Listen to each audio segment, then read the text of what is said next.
Hey, it's your guy Tyrrell back with the interviews. In today's video, we're going to break down how Guardiola's system helped Riyad Mahrez create tactical issues for Mikel Arteta. When we break down the game and we do look at the board, first we have to look at Manchester City's system. And at first, it did look like it was more of a 3-3-4 with Sterling just in behind Sergio Aguero. But as that game continued, it did look like more of a 3-4-3 diamond. So when we assess City's system, what you end up seeing is that you have Aguero up front shifting across that Arsenal backline. Foden and Mahrez were adopting wider positions towards the touchline. And then you had Raheem Sterling just in behind Aguero, dropping off deeper to receive the ball ahead of that midfield bank and looking to position himself in between Ceballos and Xhaka. If we focus on that midfield diamond, we witness Bernardo Silva and Cancelo in narrow midfield positions, occupying Saka and Ceballos, and then you had Rodri at the base in that deeper midfield zone just ahead of Willian,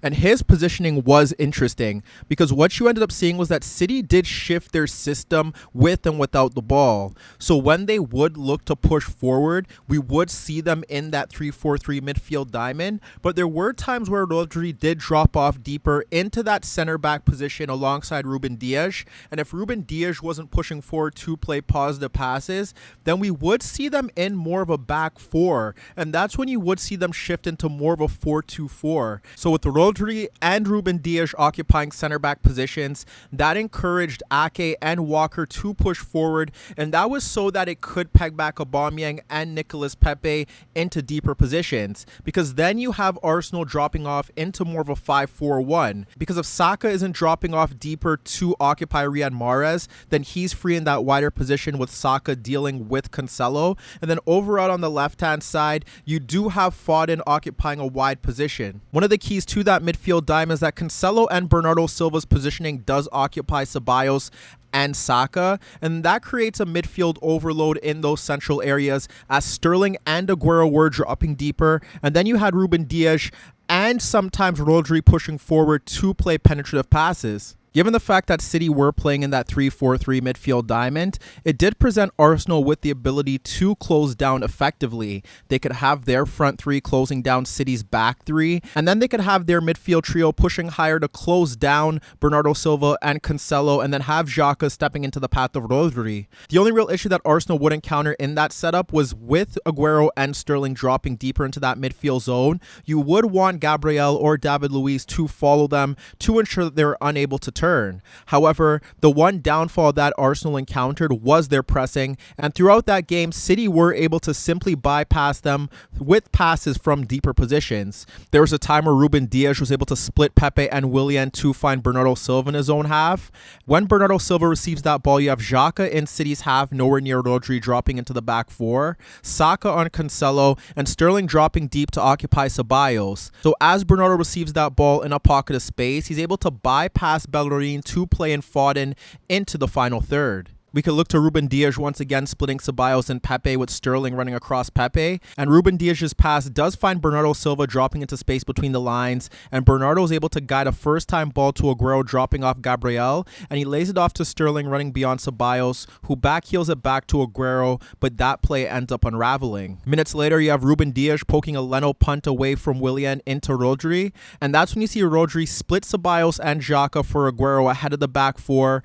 and while Aguero does turn into a legitimate goal-scoring position, he opts to nutmeg Xhaka, who's able to brush him off and clear danger. And when we look to one final example, it's Ruben Dias splitting Ceballos and Xhaka for Sterling dropping off Gabriel, and he pokes the ball out to Aguero, who holds off Tierney, and he slides it out to Mahrez, who's now able to get into a 1v1 with Saka and cut across him and Ceballos to bend the tame effort at Leno. Ultimately, the game's key player here was Riyad Mahrez, as he was able to get himself into 1v1 situations due to City's overall shape, and we witnessed this in the opening minute. You had Ederson punting the ball to Mahrez, dropping off Tierney, and he received time and space to drop it off to Cancelo, running beyond Saka, who got sucked towards Mahrez, and we end up seeing Cancelo pushing forward as he's able to hold off Saka, who falls, and guide the ball to Mahrez before Ceballos bumps him over. What you end up seeing here is that Mahrez is able to split Ceballos and Tierney with a poked pass into Sterling, dragging out Gabriel, and that's when you see Cancelo run into right half space to drag Saka out of position.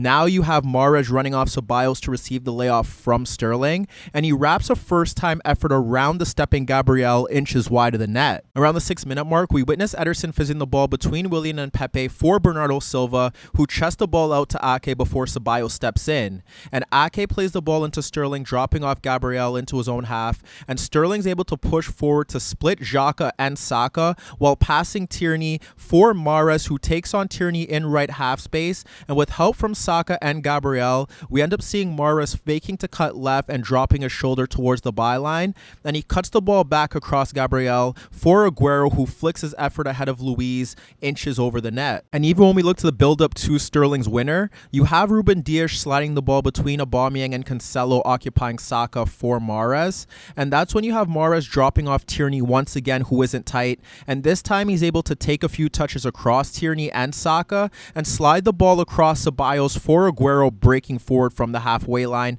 as Gabriel retreated into his initial position. When Aguero receives the ball, that creates a 3v3 break, and he's able to slide it out to Foden in left half space, who cuts across Bellerin instantly and fires a powerful effort on goal that falls into the path of Sterling, who's able to tap in the rebound. And if we look to one final example, it's Ake poking the ball across Pepe for Bernardo Silva, and Bernardo doesn't receive any pressure from Bellerin due to the fact that Foden was higher up the pitch in that wider position, and Xhaka was ahead of Rodri. What we end up seeing here is Bernardo's able to turn and split Xhaka and Bellerin to find Sterling in acres of space, and when Sterling receives the ball in that space, Ceballos can't step forward due to the fact that Aguero is dropping off deeper. Sterling is able to turn and hold off Xhaka as he breaks forward, and he splits Saka and Ceballos for Cancelo, who turns away from Saka and does drag Tierney narrow. That's when Cancelo is able to slide the ball out to Mahrez in right half space, and he easily cuts across Tierney to force Leno into a save. If we quickly look to City's shape from a defensive aspect, they did shift into a 4-2-4 when they were pressing from the front,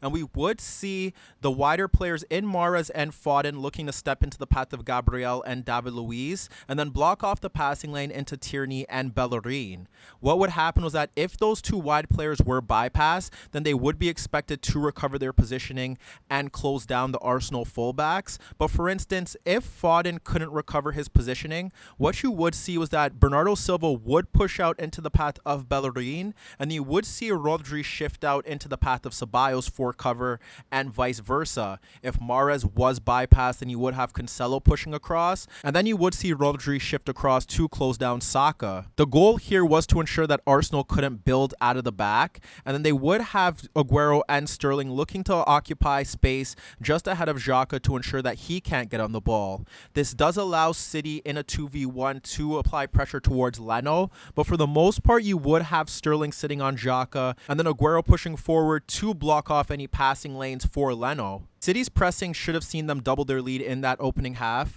and it stemmed through Gabriel sliding the ball across Mahrez for Saka, but Cancelo stepped with him and poked the ball away to Mahrez, who guided the ball across Tierney for Sterling, and Sterling was able to locate Aguero free in the box. When Aguero received the ball, that's when we see Luiz step in towards his path, and Aguero was able to bypass Luiz to play in Foden free in left half space, but he failed to beat Leno once again. However, while City's pressing wasn't perfect, we witnessed a few tactical fouls, and they were able to recover positioning to ensure that Arsenal couldn't break. There's a time where Gabriel scooped the ball over Mahrez for Tierney breaking down the left channel, and with Cancelo blocking off the passing lane into Saka and Mahrez failing to recover his positioning, it forced Cancelo to come across to clear the ball at the halfway line. And later on, we saw Leno punt the ball into the left channel, which saw Aubameyang flick it over Walker for Saka ahead of Cancelo, but Rodri came across to disrupt the play. The other key component to City dropping off into a 4-2-4 that shifted into a 4-4-2 when they dropped off deeper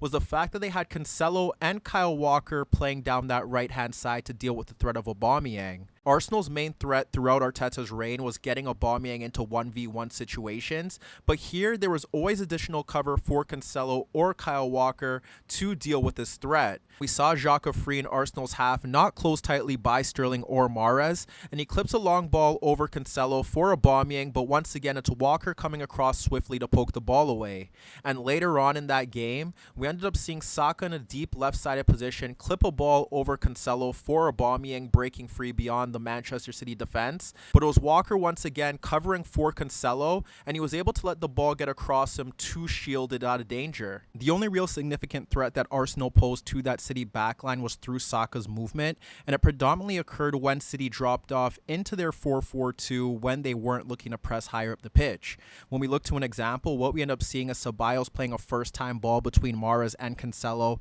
for Saka, which forces Rodri to shift over because Cancelo pushed high, and what we end up seeing is that Saka is able to cut across Rodri into left half space and then back onto his left foot away from Bernardo, who was looking to provide cover. But by doing that, it forces Saka to place himself ahead of Walker, and he's forced to fire a powerful effort on goal that Ederson pushes away. No less than 15 minutes later, we end up witnessing Saka picking up a loose ball in left half space, and he plays a quick 1-2 with Aubameyang, who ends up splitting Ruben Dias and Rodri, and that's when we end up seeing Saka receive the ball in left half space, and he side foots a first time effort on goal that Ederson does push away, and he should finish. And if we look to one final example, we witnessed Xhaka ahead of Aguero in City's third, splitting Rodri and Mahrez and Cancelo and Walker for Saka's run into left half space, but his low ball for Aubameyang does bypass Walker, but Ruben Dias is able to clear it.